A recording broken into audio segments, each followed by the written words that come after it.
Hello दोस्तों, कैसे हैं आप लोग। उम्मीद करते हैं आप लोग अच्छे होंगे। दोस्तों आज खेसारी लाल यादव कौन नहीं जानता। खेसारी लाल यादव भोजपुरी इंडस्ट्री के सबसे बड़ा स्टार बन चुके हैं, जो कि फिल्म शूटिंग की दुनिया में आज इनको कौन नहीं जानता। तो बहुत सारे एक्टिंग किए हैं, बहुत सारे मूवी इन्होंने आज रिलीज किए हैं, जो कि आज भोजपुरी का नाम भी रोशन किए हैं। तो ऐसे ही रोमांटिक इंटरेस्टिंग वीडियो मैं आप लोग के बीच में हमेशा लेके आता रहूँगा। तो आप लोग समझ ही गए हैं कि लाइफ स्टाइल क्या होता है। हर किसी का एक लाइफ स्टाइल होता है, जो कि जीने का तरीका होता है। तो ऐसा ही एक खेसारी लाल यादव भी लाइफ स्टाइल है दोस्तों, जो कि वो पर्सनल लाइफ स्टाइल उनका क्या है तो वो मैं आप लोग को दिखाने वाला हूँ। तो आप लोग कंटिन्यू वीडियो में, यदि वीडियो में चैनल को सब्सक्राइब कीजिए, वीडियो को लाइक कीजिए और देखिए और एंजॉय करते रहिए। हम आप लोग को कंटिन्यू ऐसे ही रोमांटिक इंटरेस्टिंग मजेदार वीडियो लेकर आता रहूँगा। नहीं, आई लव यू बोलो। I love you love you love you love you love you love you I love you.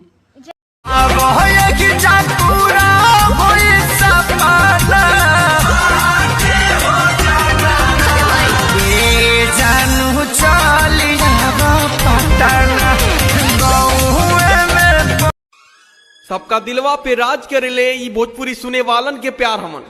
सबका दिलवा पे राज करेले ई भोजपुरी सुने वालन के प्यार हमन। ई खेसारी लाल हमन ए बाबू, भोजपुरी के ट्रेंडिंग स्टार हमन। ए जानू चलिया पटना में पढ़बू तू कतना। तो बस अपना प्यार और आशीर्वाद इस गाने को इतना दीजिए कि एकदम रात को छुट्टी पहले के बाद तेरी मर्जी।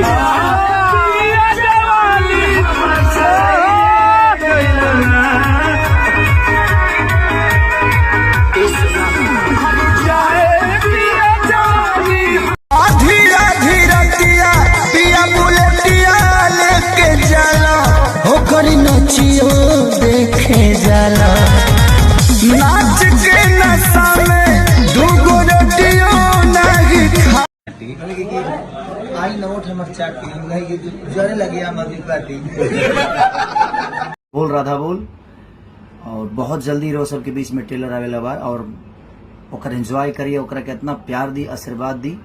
वेब कंपनी पर वो टीजर आवेला बा, तो ऐसे ही प्यार और आशीर्वाद एगो अलग कॉन्सेप्ट रो सबके बीच में। 3 दिन तो दोस्तों वीडियो आप लोग कैसा लगा कैसा नहीं लगा आप लोग कमेंट जरूर करिएगा। ऐसे इंटरेस्टिंग मजेदार वीडियो देखने के लिए आप हमारे इस नए यूट्यूब चैनल को सब्सक्राइब कीजिए, सपोर्ट कीजिए। ऐसे ही मैं आप लोग को इंटरेस्टिंग मजेदार वीडियो लेकर आता रहूँगा। देखिए वीडियो एंजॉय करिए। मिलते हैं नेक्स्ट वीडियो में, तब तक ले जय हिंद, वंदे मातरम।